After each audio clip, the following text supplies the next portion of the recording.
But I think one of the main issues that I'm seeing moving forward is it kind of seems like this model is choking off like the golden goose, right? The American worker, how we work, how productive we are. They're making it so much harder, and people are just tapping out now, right? People are like, I don't care, whatever it's 50. I don't care about $15 anymore. I don't. If I can't provide myself a better way of life, if I can't buy a house, I don't care if you give me $20 an hour. I just don't care anymore.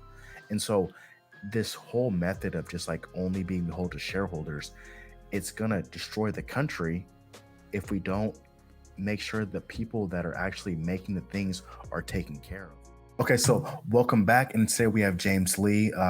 He has a YouTube channel, 5149. It's a great channel, great content. I found it from the Breaking Points like network. He has a collaborator with them. He has amazing content, and I hit him up in the comment section, and he was gracious enough to respond. We DM'd on Twitter, and then now we are here interviewing. So he's been a gracious guest to come on my channel, to my little small platform. So I appreciate him. And can you introduce yourself a little bit, James? Yeah, thanks for that really gracious and wonderful intro there, Antonio. Yeah, my name is James Lee. I do have a YouTube channel that I run called 5149 with James Lee. I talk a lot about different topics, kind of the intersection of politics, business, society. Been doing it for a couple of years, and I also collaborate with Crystal and Sagar on Breaking Points. I do some segments with them, but essentially where I'm coming from basically is that I see kind of the need for sort of more citizen journalism in the United States. So I still have a day job. We'll get into, I'm sure, get into all of that later on, but I still have a day job, and now hopefully just trying to figure out the kind of crazy world we live in. And I think it's the one quote that's really helped me start my channel and keep it going is Marianne Williamson.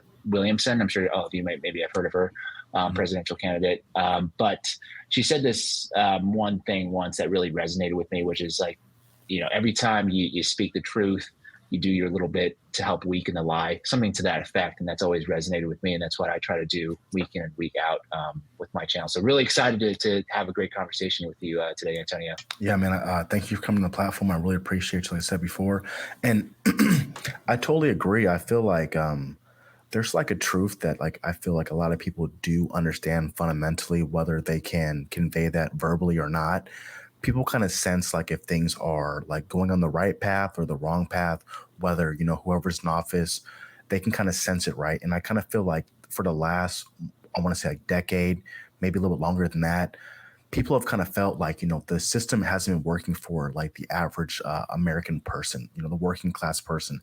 Things have been getting better as far as like the stock market for the economy overall, but people haven't really felt, like sure-footed, like they haven't felt like the American dream is really in their grasp as much as the past.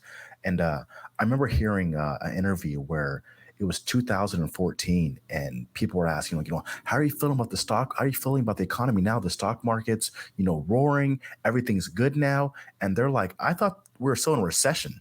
Average people think they were still in a recession. They couldn't buy a house. They couldn't afford a $400 emergency. And so for that to be happening still, and for that to be like a wholesale change, people are kind of fed up. And I don't know exactly like how we fix that, instantly. But I do think us average people coming together and speaking about our experiences can definitely help. Yeah, I mean, I have so much to say about the stock market.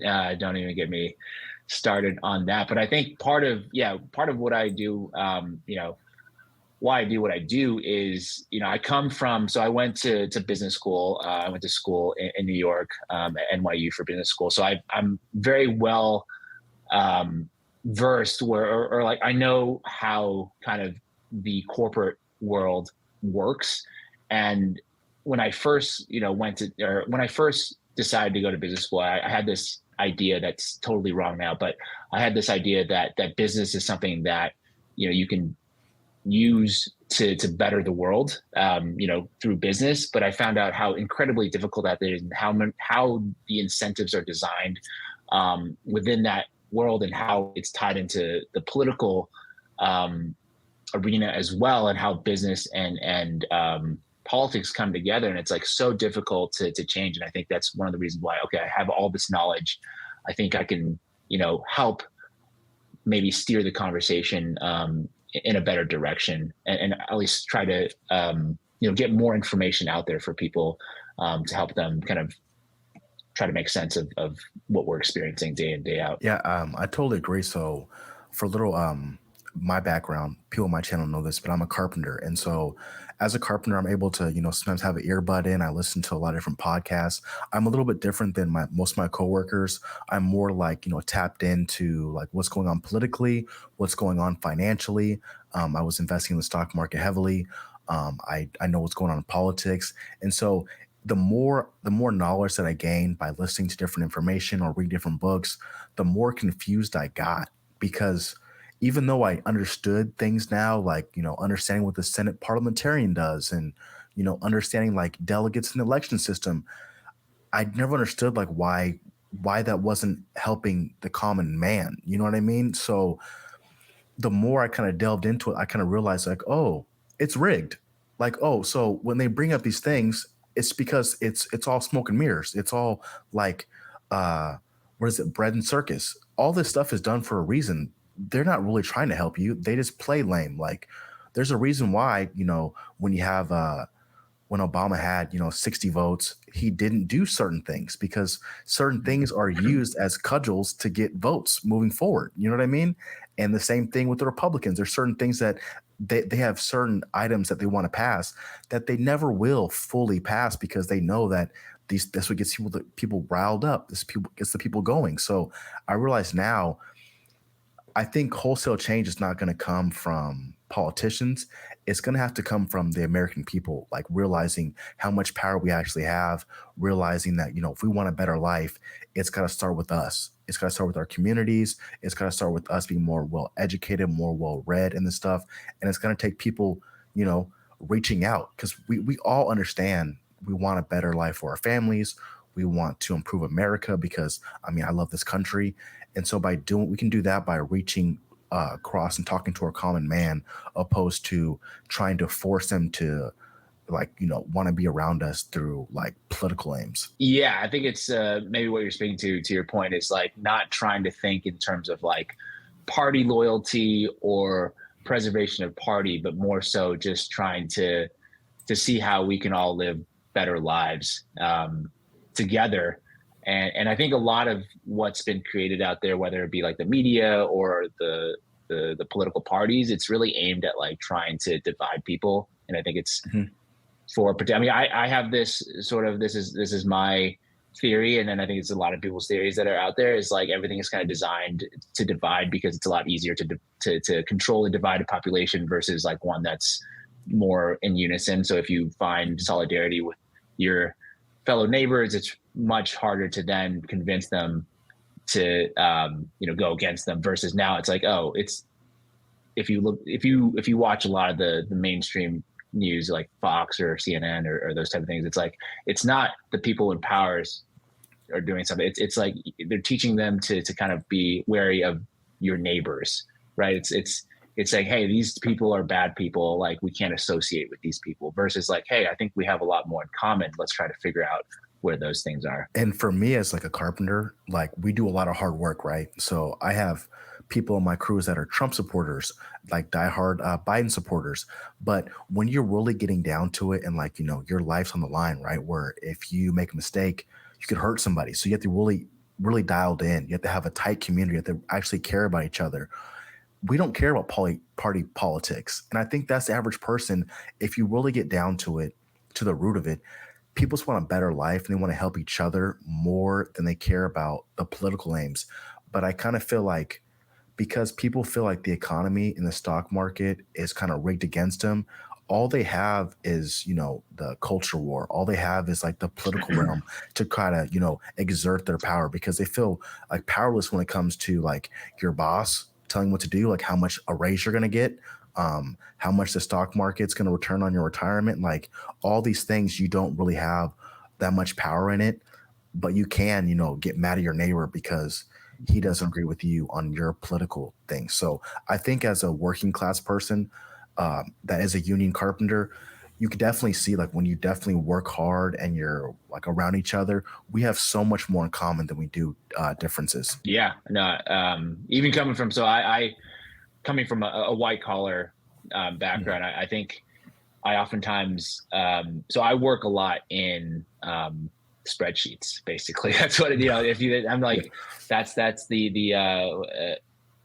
stereotype, and it's true, and Mhm. I can see how, or when decisions are made on spreadsheets versus made like like you're standing right next to your colleague, and you guys are working together on something real. It's so different. Like it's like people are like the stuff that I hear a lot of times in my job is like, wow, that's really how we're going to make that decision right there. And there's not this human type of it like loses all humanity if you know what I'm saying. Oh, for sure. And I just kind of think that, especially how the economy is set up is that we've really like taken out like the humanity, especially like during COVID.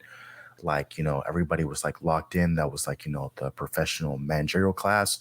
They were all locked in, and everybody else was like, it's still time to work. They didn't have a vaccine.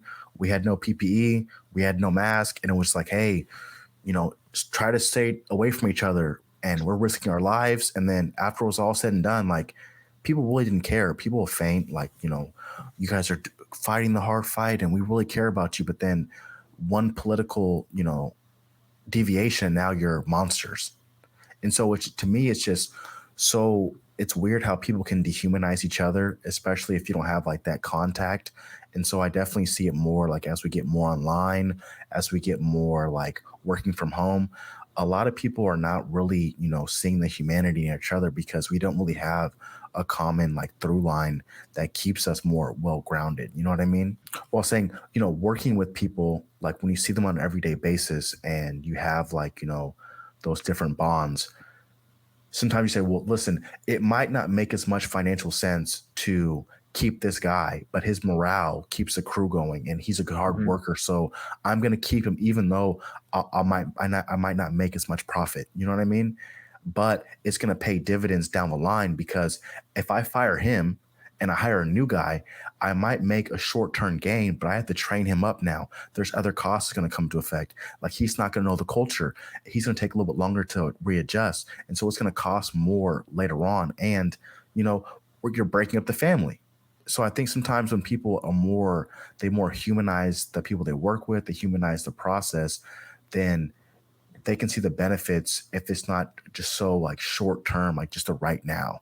You know what I mean? Oh yeah, absolutely. Like when you distill everything down to like profit, um, maximization, then you start to make these dehumanizing decisions, and then that's something that I see day in and day out, and this is partially why I want to kind of do.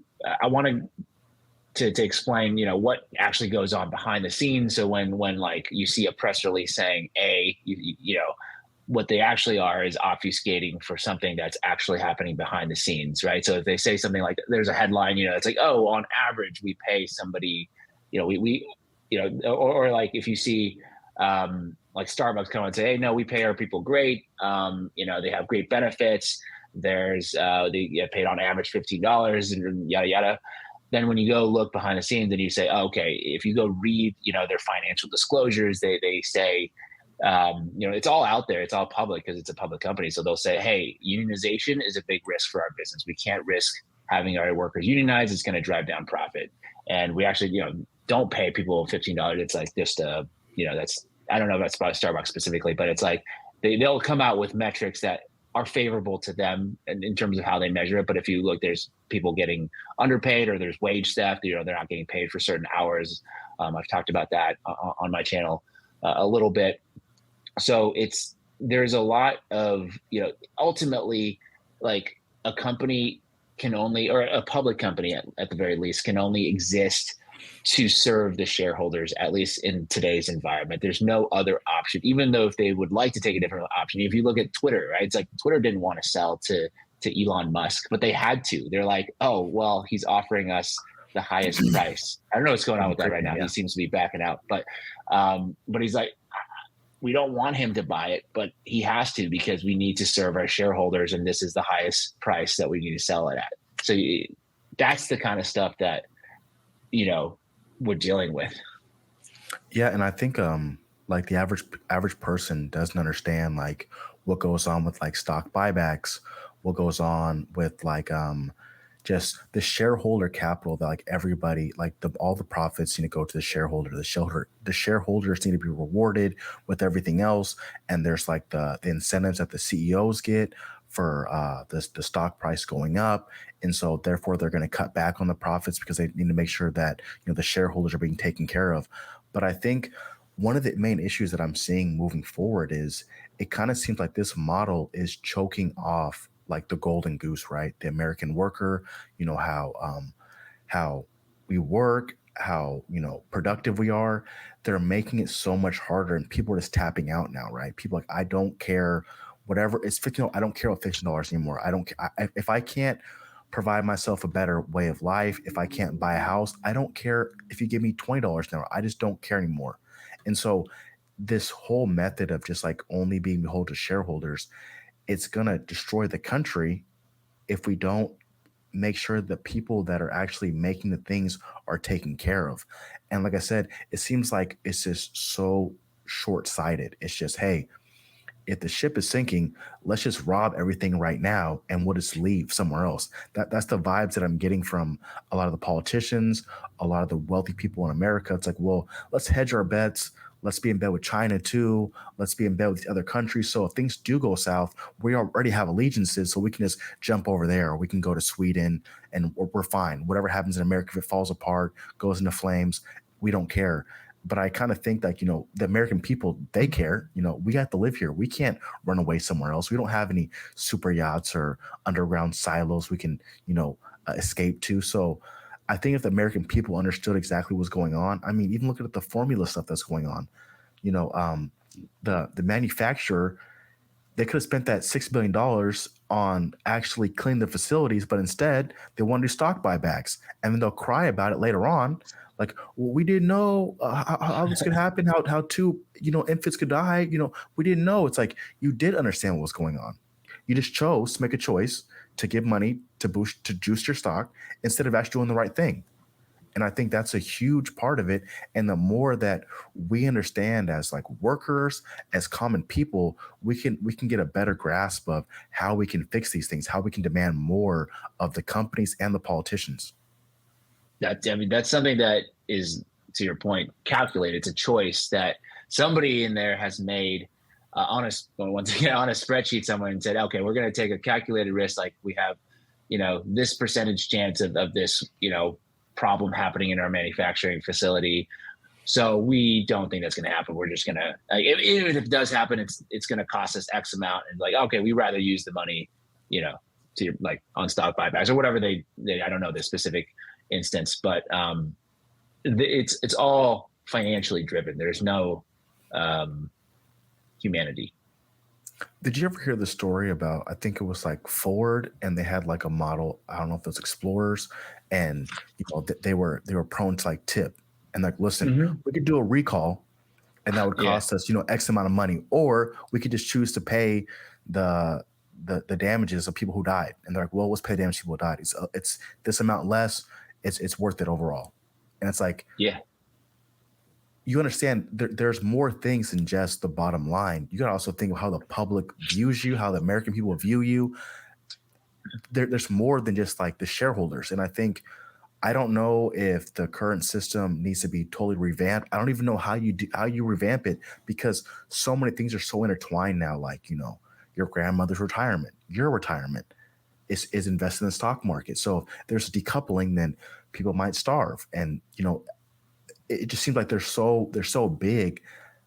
How do we change the system? How do we regulate the system so it's not how it currently is? Like, do we need a Teddy Roosevelt character to break some of these guys up, to have more competition so that they can't so easily have these monopolies that are that have captured the market so much? You know what I mean? Yeah, I think one of the biggest things is like there are regulations in this country. We have to think about, okay, there are laws but then we have to think about like who's writing the laws. And so you think, okay, politicians write the laws. Okay, that's true. But then the politicians are being funded by corporations or wealthy individuals. That's how they run the campaigns. So then they, that money isn't like free money. There's an expected sort of transaction there. It's like, hey, I'm going to give you this money, but when the time comes, you're going to give me what I need. And that's how the laws are currently written. So when you say, okay, they're going to say, hey, we're well within the confines of the law. This is happening. And we're following everything. We're paying our taxes or whatever it might be. That's true, but you've certainly had your hand in writing those particular policies. So I think that's the big change where it's going to come from. Is like, hey, there needs to be like a decoupling of politics and corporations. Like it's all kind of intertwined at this point. Like if you look through the Biden administration's cabinet, it's all from consultant groups or former lobbyists or Wall Street executives and these kind of people. And so there's a certain I guess the representation isn't reflective of what America looks like. Well, yeah, and then you have people that will say, hey, like the Biden administration will say, hey, I'm pro-union, but then they won't like full-throated like support the union, like come out like, why wasn't Joe Biden with Chris Smalls in New York saying, hey, let's unionize. I'm a true union president. But they'll do like, a tacit like Amazon, we're coming for you. And then the next time, Jen Psaki's out there, it's like, well, the government's not going to get involved in the actual union effort. It's like, well, then what's the point of even saying anything? You know what I mean? Like if you're not going to do it, then just don't do it, because if anything, it makes you look worse. You know what I mean? And then you have, Obama's like press secretary might be working for Amazon. So now there's like that conflict, and there's just like the revolving door of people coming to the administration and people going to these high level like Facebook groups. And so it's like, how can you expect these people to regulate these people when they're friends? They're like business partners.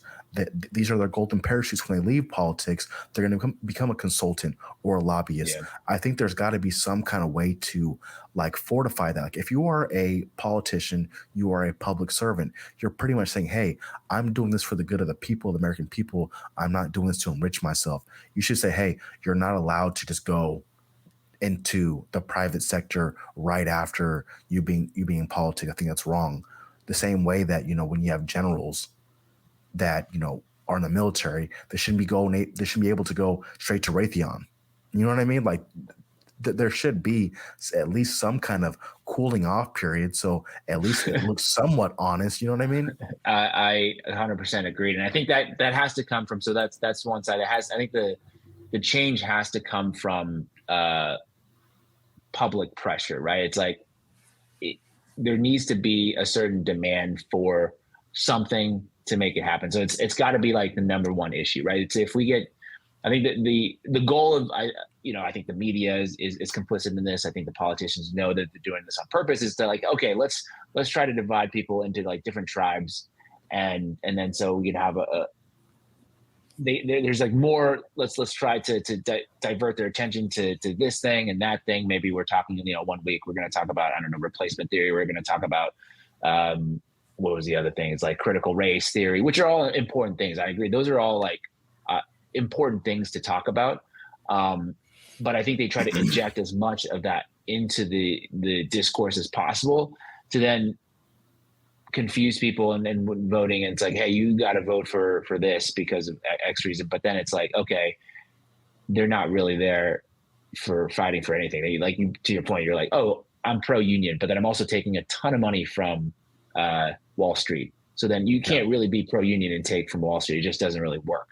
And I think that's one thing that's like, if I can make a general observation about the two parties. And so like one side you have, I think the Democratic Party is like outward, they're like discourse is pretty like pro-labor, pro, diversity, pro working class. And they say, hey, there's a certain responsibility for the government to be there and to help with these things and to help people live better lives.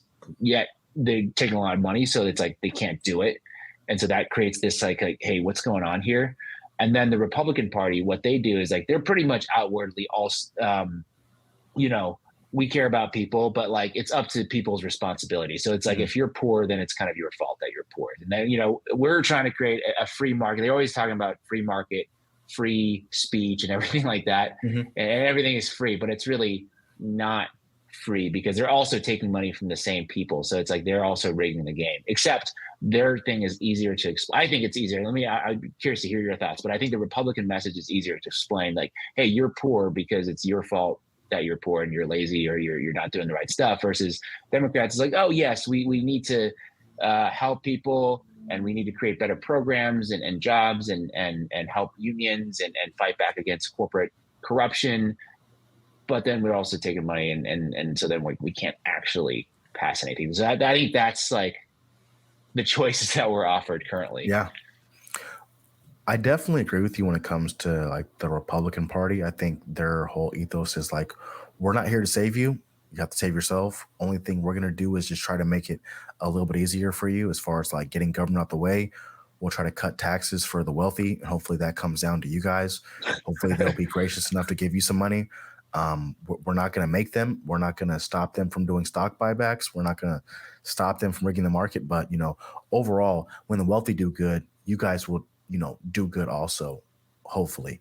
But I think the Democratic Party, what gives so much strength to the Republican Party, is just American people get disgusted. Like they'll listen to Democrats, they'll listen to the spiels, they'll get their hopes like raised, and they'll like, okay, they finally get it. Like this is the time they're gonna make the changes we really need. And I think that's what happened with Obama. He came in with a supermajority. He could have made any changes he wanted. Like he had the American people fully behind him. And when he chose not to, yes, he did win 2 terms, but the American people underneath, there was like a seething, there was an anger, there was like they wanted to rebuke him for what he did. And so he did in the ballot box. And even though they knew Trump wasn't really going to do anything, it was just like, hey, we don't like you guys. Like you guys made our lives miserable. You guys did not do the things that you possibly could have done. And your only excuse is just like, hey, vote harder. Like that's not the answer. Like when you've had, the advantages, you haven't done anything. What makes you think that we're gonna keep falling for this? So then they go to the Republican side and see it's not much better. And so this keep going back and forth. The pendulum just keeps swinging because nobody's really looking out for the American public. And I think once the people understand the power, then eventually someone's gonna tap into energy and actually, I think, be a decent candidate at some point, hopefully. Yeah, and I think we have to, in terms of candidates, look more locally. I think you talked about this maybe before, but it's really about the community and building up from this that level, because it's like I think it's almost impossible at this point for like a presidential candidate that's not a Democrat or Republican to make any headway. But I've seen a lot of cases in certain small communities, like in like Rhode Island, there's like a huge third party or like at least very least like a progressive movement there that has been able to have success in the ballot box because they focus more on those local communities. I think this is something. I mean, I think I woke into politics through Bernie Sanders in 2016. I don't know your personal opinions about him, but I think he was able to, when he came to into politics in Vermont, read that story in Burlington, he basically like went to like every house. If you're in a small community, you can go to every person and like speak to them.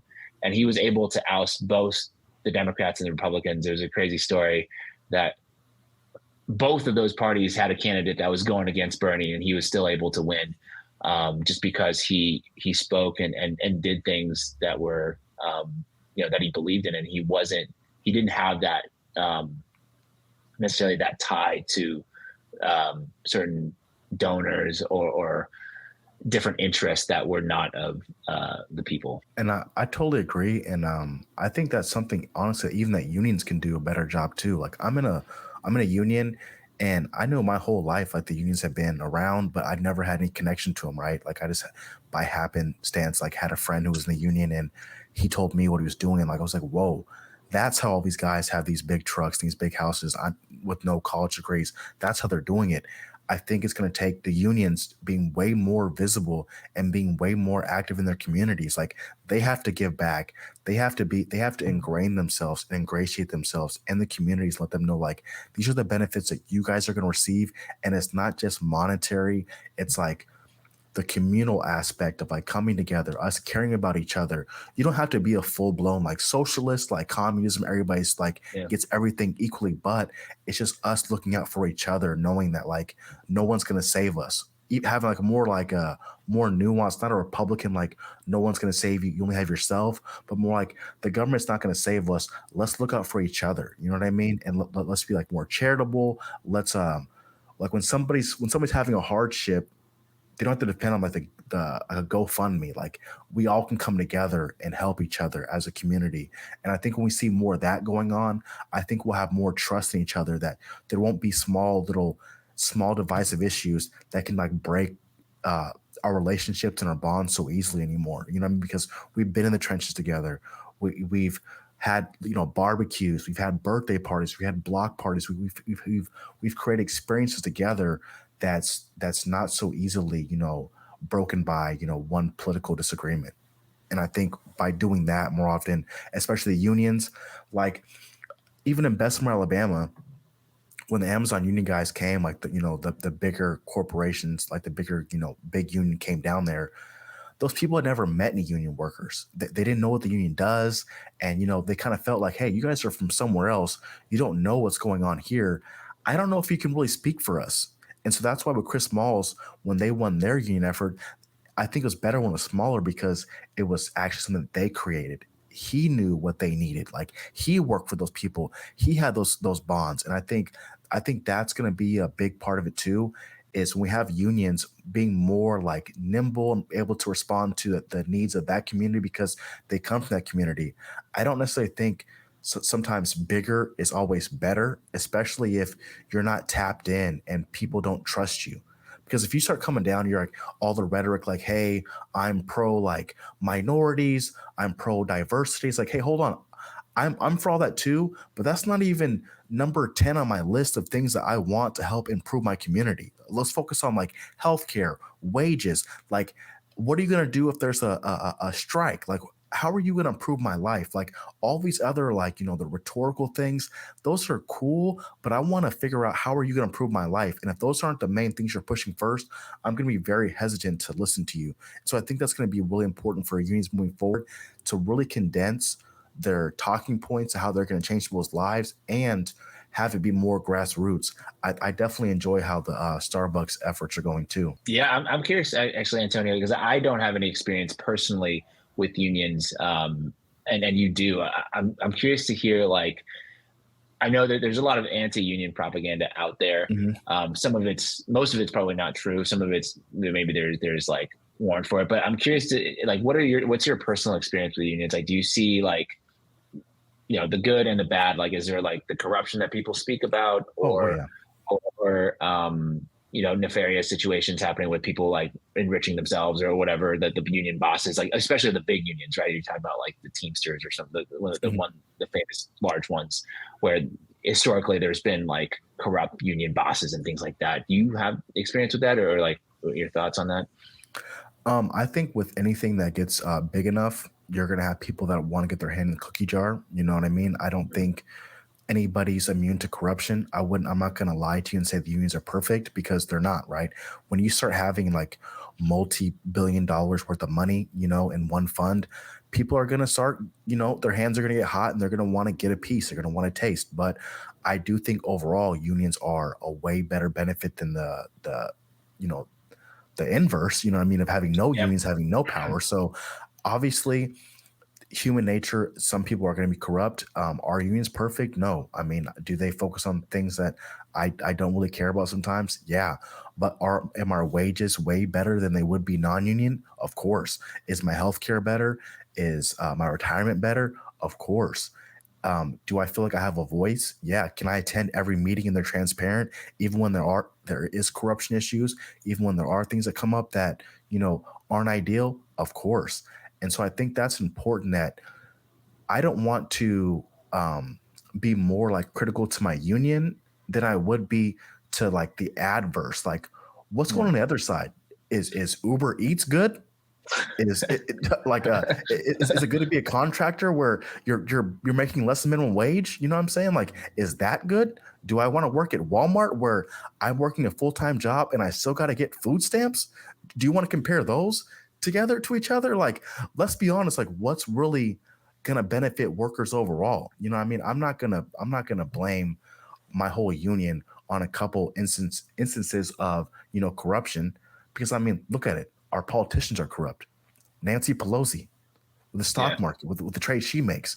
You know what I'm saying? Like Hunter Biden. Like there's a lot of stuff that goes on. So I'm not going to like chastise my union as a whole because of small things that happen. But yes, there are some things that unions that are not perfect. I mean, teachers unions, they do things that aren't perfect. Police unions, they do things that aren't perfect. I think there's a like I said, I think smaller is probably better in some of these instances. And I don't think everything needs a union also. I think some things are better off without unions. I think some things are better off as private contractors. If you want that flexibility, that's okay. But I do think if people do want to form a union, I don't think that the ability for corporations to like force you to listen to anti-union propaganda and have a captive audience. I don't like that. I think if people want to make a choice to unionize, that's their individual right. And I think they should be able to do that. Yeah, totally. On the same page. I think it's something that's like I always like find really funny is when corporations they make the anti-union case and say, hey, this is going to destroy the ethos of our company, or that you're actually your wages are going to go down because unions and this and that. And like there's a reason. Like I know how corporations work. There's a reason why all of them are anti-union, right? If like unions really cause like your job to suffer, then corporations be like, yeah, bring the unions in. Like if your wages are gonna, if they're actually gonna, screw up your healthcare or like make your wages go down, corporations are like, yeah, we'll unionize, no problem. But I think the facts bear out because I've done, numerous stories about unions. Like, hey, union workers consistently make more than their non-union counterparts. That's just like it's recorded. That's like I think it's pretty much indisputable. I don't know if you looked at those numbers, but it's like that's what it is. And so then when they come out with that kind of propaganda, it's like this doesn't make no sense. Yeah, and I think it's really weird when I have people that will advocate for like companies. They'll like say, well, hey, if they unionize, automatically, that burger's going to go to $20 an hour or $20 a burger. And it's like, or maybe they won't have as much profit and they won't do stock buybacks. Maybe they'll have to pay their workers better, and maybe the shareholders might not get as much. I don't understand why there's a percentage that shareholders get automatically. And it's like, well, hey, no matter what happens, they have to get their piece off top. It's like, how about they don't? How about they get a smaller percentage? I'm not saying that shareholders don't deserve any profits, but maybe they take a little bit less, and maybe the workers get a little bit more. That might be the case. You know what I mean? I think that's a fair exchange. And if these things don't work out, and I think my thinking is, if the unions overextend themselves and they do too much and they price themselves on the market, then they're able to fail too. Like, I don't think that you should just automatically, be able to prosper no matter what. I think if you do too much and you fail, then it's time to start over, maybe start again. I think that's a fair process. Yeah, I think the one thing is that there is an imbalance of power, right? It's like I'm all for like market forces if it's a true market, but a lot of times you'll see it's not really a true like free market. If they keep saying free market, it's like it's not a free market. It's like you have certain people writing the rules for the market. It's like, okay, you can do this, but you can't do this. So it's all kind of already rigged. So it's creating an environment where it's like, okay, the market really isn't totally free, right? If you have like two companies running everything, then it's not like a free market. It's any new player just gets automatically crushed. That's not how it's supposed to work. So that's one thing that I try to really get the message out there is that like when they say things that seem good, we gotta like I try to peel back the onion a little bit and say, hey, like, okay, when they say, free market, here's what the free market looks like. Is this what you want, or do we want to go for something different? Yeah, and I also think that all these corporate mergers, that have been going on Mm. that have been like consolidating all this power, I Oh think yeah. have definitely been, a negative for the workers overall. I It seems like, when they say free market, like the competition will force, the older legacy acts to be more honest because, they're going to come for them and they're going to, lower the prices. They'll be more nimble. They might have a new innovative product. But it seems like now people are not trying to build products to, compete against legacy businesses. They're trying to build them just to get bought out. And so Hmm. then now the old money, it never has to be honest. It's never kept to the standard where, they're being, beholden to their workers and also, keeping money on the side, cash on hand for reserves. Now they say, we don't have to pay them that much money. No cash on hand. We'll give it all to the shareholders because we know that if it does fail, the government has to bail us out. Because if they don't, the economy will crash because we've consolidated so much power that we employ so many workers that the country will fall apart if they don't bail us out. And I think that's the problem with allowing all these corporations to buy all these other, assets. I mean, look at Amazon. Amazon has its tentacles and so much stuff that even though now it might not even be the best price anymore, you know what I mean? But now they've gotten so big that now people are just kind of forced to go there. They've already crushed so many small businesses. They've already destroyed so many like mom and pop shops that now you have to go to them. Now, if they wanted to, they could ratchet the price up 10, 15%. And what could the American people really do about it? Same thing with Walmart. The only thing that's really keeping them honest is that they know the public outcry will be out there. You know what I mean? Like pretty much Amazon and Walmart could destroy, Target, Costco if they wanted to. They could destroy them, but they leave them out there because they want the illusion of, competition. But really, there is no competition between those two companies. Yeah, I think at some point, if you're talking about corporate growth, it's like they have a certain expectation to grow every single year, and they're like, okay, it'll reach at some point where like they're going to have to make these big moves that are unsavory. And I think and then there are anti-competitive laws in the U.S. So I think I still have some. I have to have some belief that, or else I'm going to go crazy. I have to have some belief that there are still institutions that are in place to check these type of situations where it's like, okay, you can't just like have one airline in the US. Like if all of a Yeah. sudden they just won, you can't have that. But we need to update some of these laws. I think a lot of people have made this point, where it's like it would especially in the tech industry where they've been pretty cozy with the government. It's like if somebody says like if Google, like I think 80-90% of searches are done on Google. And Hmm. if any other industry had that type of consolidation, that would be illegal. If you said, "Oh, we have an airline that is 90% of the market share in the U.S.," that's I'm pretty sure would be breaking anti-competitive laws. But we don't have that for the internet. So if Google really wanted to, they can start steering. And I've had some of this is more like theory than Hmm. in practice. But like they can start steering those. I mean, they're already doing it where like the searches go in a different a direction. Maybe there's certain misinformation that's out there that they don't. I'm quoting misinformation because it's really up to your interpretation of what that might be. It's like in their perspective, they're going to suppress the search. They can manipulate the search to their liking, or even something like Google Maps. I was thinking about this, and this is just conjecture, but they could route people in certain directions to maybe pass through certain businesses Oh uh, yeah. if they wanted to, right? And this is not me like saying that's happening. I just want to be clear. This is just saying. My point is like the amount of power that they have.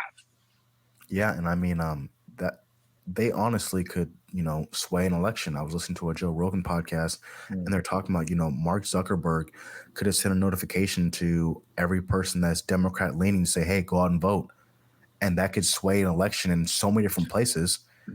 And they had that power, so it's like, you know, they can haul them in front of Congress and have them have these hearings, but they really know who has the power though. Like, hey, mess with us. Oh yeah. Okay, how about this?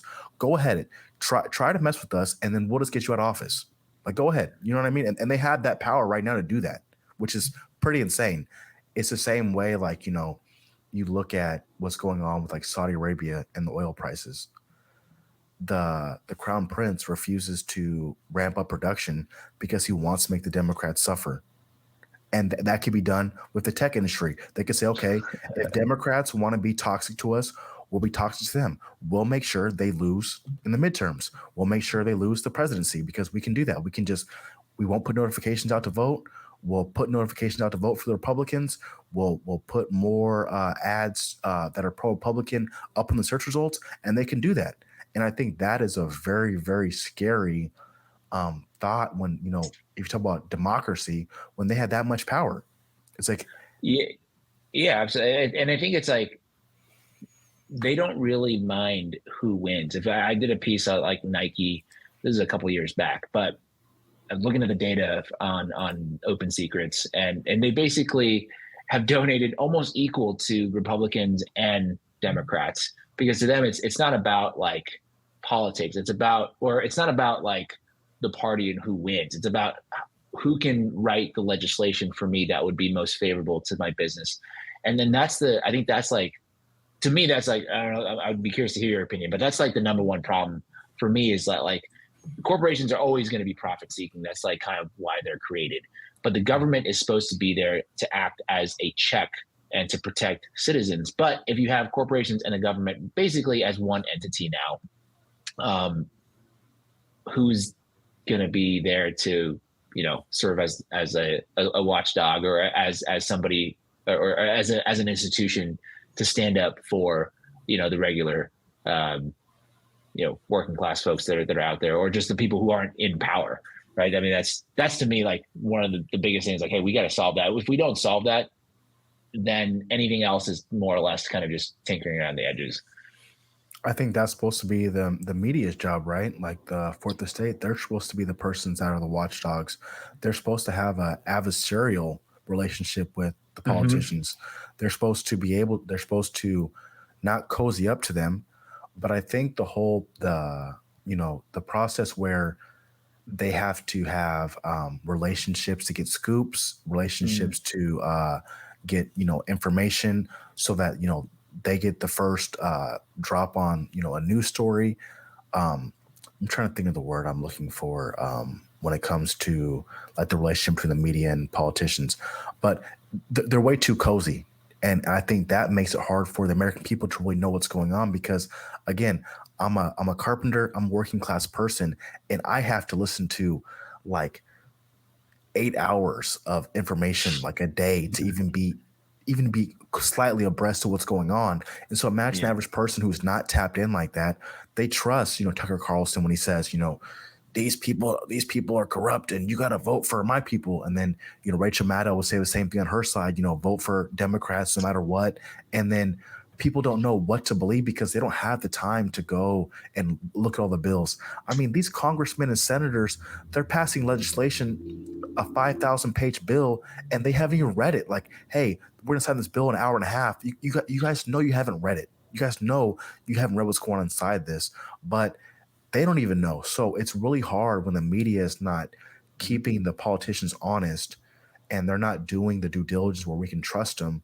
It makes it really hard to be an American citizen and understand like who's really being truthful to us. And that's why I love, Breaking Points. I love listening to The Hill, because at least they're trying to give, more nuanced opinion on things. They're going to dig a little bit deeper. They're going to expose the corruption. They're going to follow money. They're going to show things that like aren't shown on other news organizations, and that makes me trust them. And that's where they're kind of building up the capital. Okay, that might be a stretch, but I'm gonna listen to you because you've given me that trust. I've seen the things you said before, and they panned out before. You know what I mean? Yeah, I think you always have to follow the money. I think I say that in almost every video I make. It's like you got to follow the money. So it's like for Breaking Points, if you just look at that example, okay, if you follow the money, it's coming from a subscription model, versus like if you follow the money for like corporate media, they're being funded by corporations. So then they're already,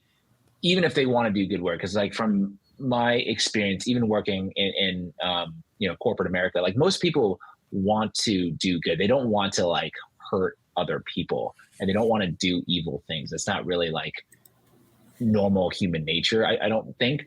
But they have to make these decisions, or they have to do things that are like, it's a little bit unsavory, but like, yes, I will. We got to do that because their incentives are different.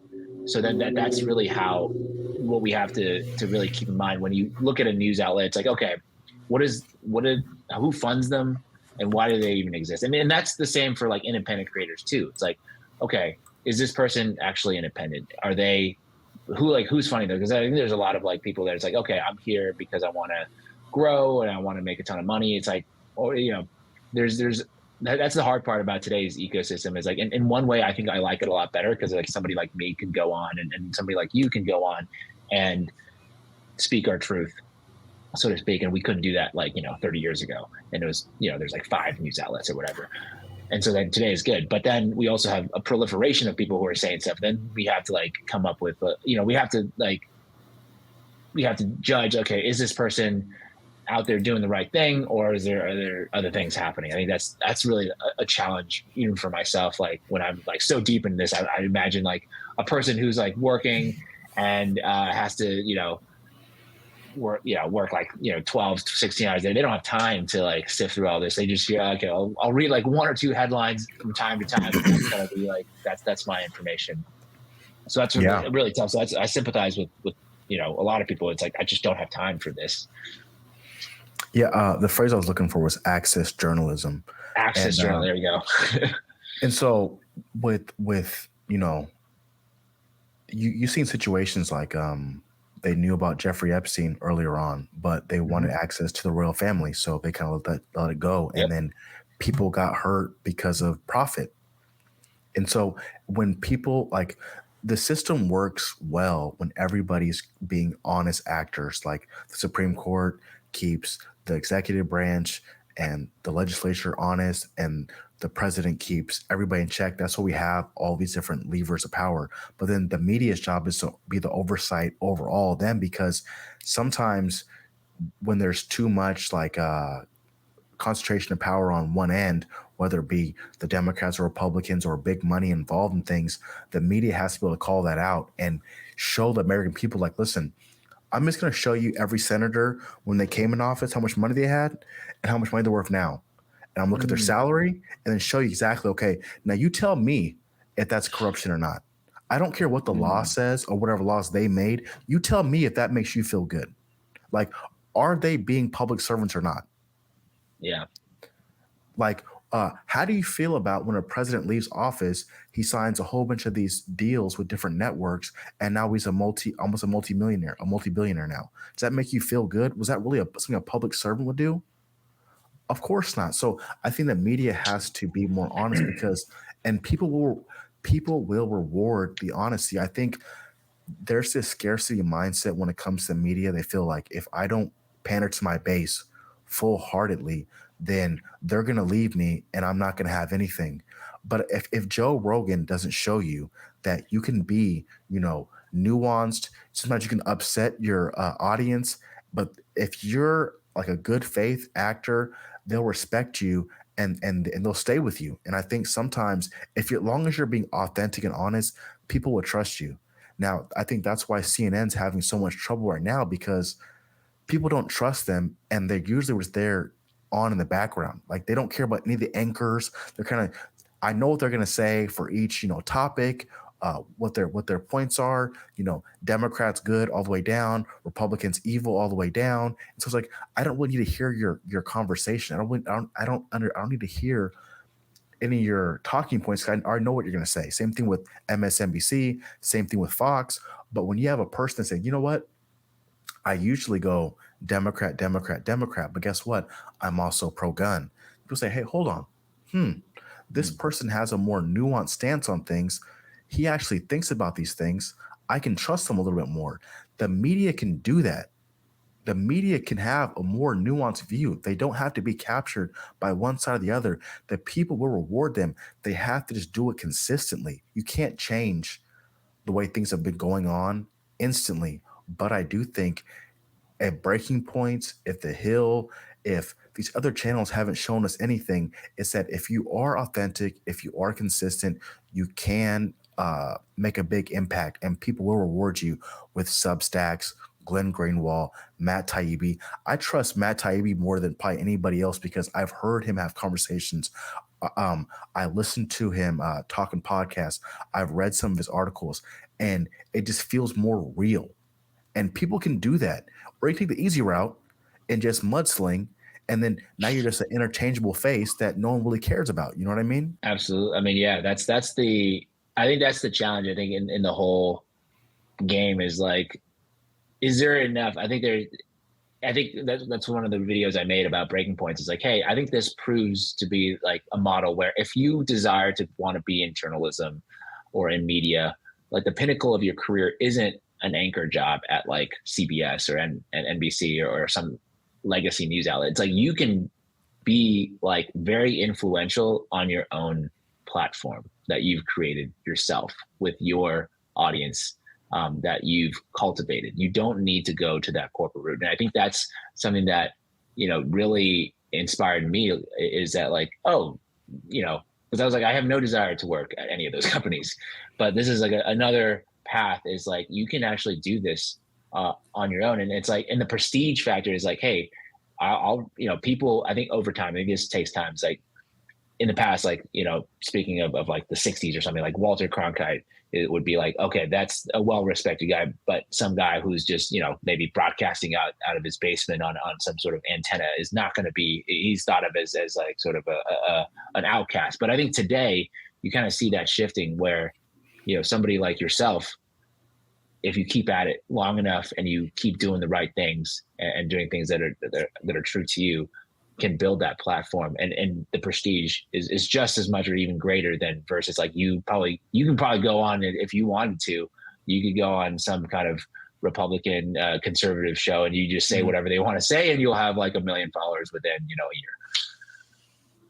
Yeah, and I've seen on YouTube. I know that there's a space for the conservative black person that's going to say, Yeah. hey, black people are kind of low key evil, and they do these things, and I'm gonna watch Thomas Sowell videos and react to them. I mean, I've seen it happen. It blows a lot of channels up, but I just refuse to kind of just follow like that line. Like I don't want to be a Candace Owens where you just say everything Mm. Republicans say down the line and you have no nuance. And I loved it when Joe Rogan called her out, like, hey, you really don't believe in climate change? Like for real?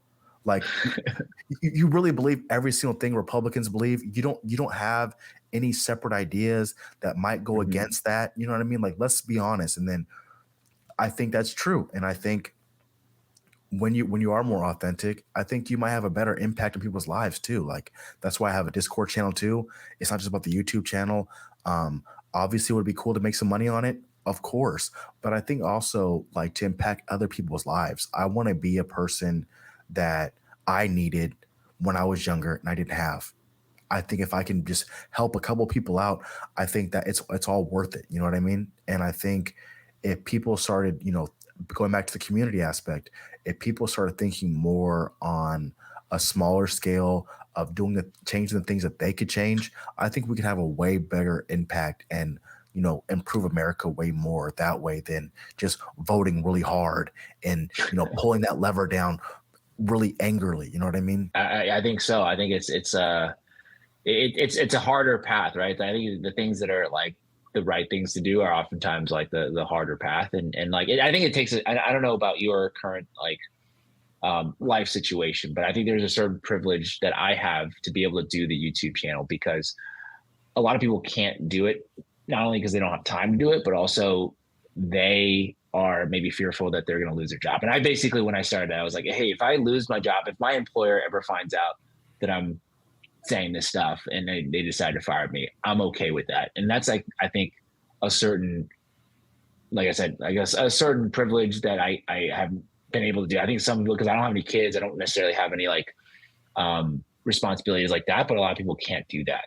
And I think that's part of like why I continue to do it. It's like, okay, if I can do it, I want to. Well, for me, I'm married, I have kids, but if I don't I'm know how not, you find. Yeah, how do you do this? That's crazy.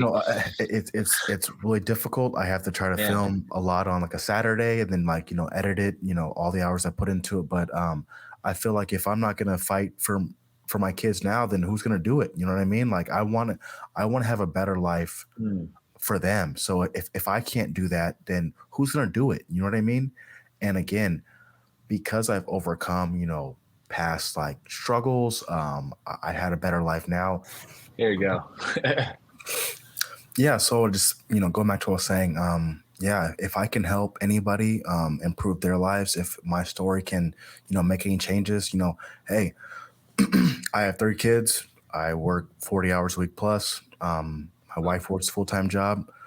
We do the best we can. My wife also works for a union. She's taking a union rep role. Yeah, so we're just trying to improve our communities, improve our lives, and so if anything we can do to help, you know what I mean. I want to be that advocate because who else is going to do it but us? You know what I mean? Who else is going to Yeah, make those changes to improve our lives? I so much appreciate the time and effort that you put. I know how much time it takes, even when I just do like a video a week. I know how much time is involved with that, and so I definitely respect you so much. I appreciate all the time that you put in. Um, it's just I know how difficult it is. So really appreciate. That's all I could say.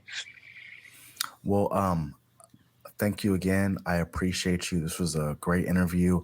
I don't know if it's probably better to splice this up into pieces. I might just put on one long interview, let people just digest however they want it.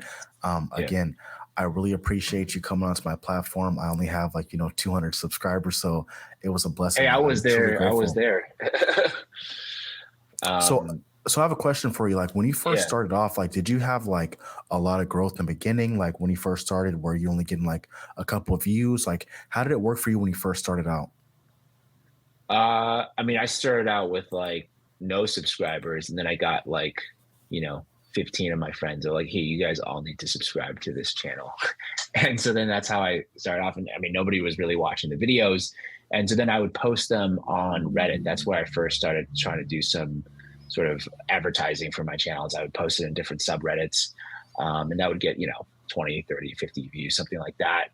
And it wasn't until maybe like I've been doing it for I want to say like um, a couple of or like I'm trying to think. I started in May of 2020, and I think it was like 3 or 4 months in. I made this one video about the hill, um, and that kind of just blew up because I think Sagar saw it and he tweeted it out, and so then that got me Wow. to like I think it was like at that time it was like 200 subscribers.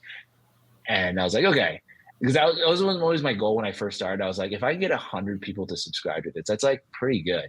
Because if you think about it, if you go out and speak, like if you could fill a room with 100 people, that's like, every week. That's not bad. That's impressive. Yeah. And so that's kind of what is. I never thought like, okay, I need to get to like 1 million subs. I was like 100. If I get to 100, I'll keep doing it. And so then that's how I kind of slowly grew my channel. And then it's always been like extremely slow growth. I think the stuff that I make isn't necessarily like that. I try not to be like super inflammatory or controversial. I just try to give what I think is good information. I don't think I'm necessarily favored in the algorithm in any way on YouTube, especially like if I'm talking about like news and politics. It's like a little bit harder. If I'm doing like baking videos, I probably would be then I can do the YouTube game a little bit better. But the stuff I'm talking about, unless they really want to, it's not going to be blasted out there. So then it took me until another year later, and then I grew to about 2,000 subs just really slowly, and then one video kind of took off, and then my recent growth really was due to the opportunity that I got to Yeah. collaborate on Breaking Points, which I'm That's so dope. really grateful for. Yeah. I've kind of noticed the same thing where, I have one video that I did a while back and it's been like the main driving force of my channel. It's talking about, starting the union and getting, going through the whole process. And yeah, I mean, it's a struggle. It's definitely difficult when you first start off and you put, 8 hours, 10 hours and you watch the video and it's still fucking kind of like trash a little bit. And it's not great, but you edit it and you get Yeah. like 5 views on it and you're like, man, and the retention rate's not very good either. And so you're just like, this is not going to go anywhere. And you just keep pushing and struggling and trying. But I definitely think the collaborations definitely help because, people have a different audience and you expose them to different things. Maybe you might get, 10 subscribers, and that definitely helps. And I think just overall, Yeah, YouTube is weird, especially when the algorithm it wants, a lot of different videos. If you don't post like every week or plus, you can see your views just start falling off a cliff. And so it's like pretty much like forcing you to like pump out content as much as possible. And so it kind of leads to people putting out like subpar effort or just like really salacious stuff that Yeah. people click on, where it's like, low effort, like no face, no editing, just like slamming people and talking smack. And then, and I would never want to do that because I don't think that's really adding to the conversation. I think a lot of these people are not going to have a lot of longevity either. And they're not really going to build a true community, especially when like your main driving force is just like hate, or like Yeah. being opposed to something, opposed to like trying to build something. I think building, me knowing that for a fact as a carpenter, it's way harder to build something than it is to break something down. So I definitely respect the grind. Um, like I said, I seen you on Reddit and I seen you on the YouTube stuff, and I just seen the content. The thumbnails are immaculate. So like I said, again, I really appreciate you, man. Thank you. Hey, no, really grateful that you reached out, and I try to like, interact with like the community that I have, because that's part of why I do it. And yeah, yeah, I think in terms of like the growth, I would say, I had in my mindset, it's like, yeah, when you first start something, like when you first start carpentry, you're not going to build like, a really complex, like, I don't know, a desk. I don't know I have Yeah, like almost no carpentry experience. So it's really hard for me to imagine like what it is, but you're not going to get into like the complicated joinery and the different things that you could do and things. And it takes like years of experience to like get to that level. And I think that's the same for for me sure. too. It's like when I'm first starting, it's like, I don't want a million subscribers, because there's like a certain responsibility. Like you don't, it's really difficult for me to imagine that. And it's like, hey, if I put in the time and the stuff is really good quality, eventually I'll build up the skills that like commands that type of response. I think there's a certain responsibility that comes with like having an audience. So it's like, I wasn't necessarily ready for that when I was first starting to make videos. And I don't even know if I'm still ready for that now. It's just like constantly, like every video that I make is like, I'm just trying to do a little bit better than the last one, hopefully trying to put out good information. And just putting in that time, right? I'm sure like with your craft, you have to like continue to practice and like build the skills needed to like make like whatever your masterpiece might end up being. Yeah, for sure. Would Well, love to know how to do carpentry though, because there's a lot of stuff in my house that needs to be fixed, but I can't. Well, well, hey, I can definitely send you some videos or definitely help you with that. So, like I said again, I appreciate you, James, and Yeah. thank you guys. Thank you, and I hope to talk to you guys again. Talk to you again. Sorry about that. Yeah, no, absolutely. Thanks for All right, having me. thank you.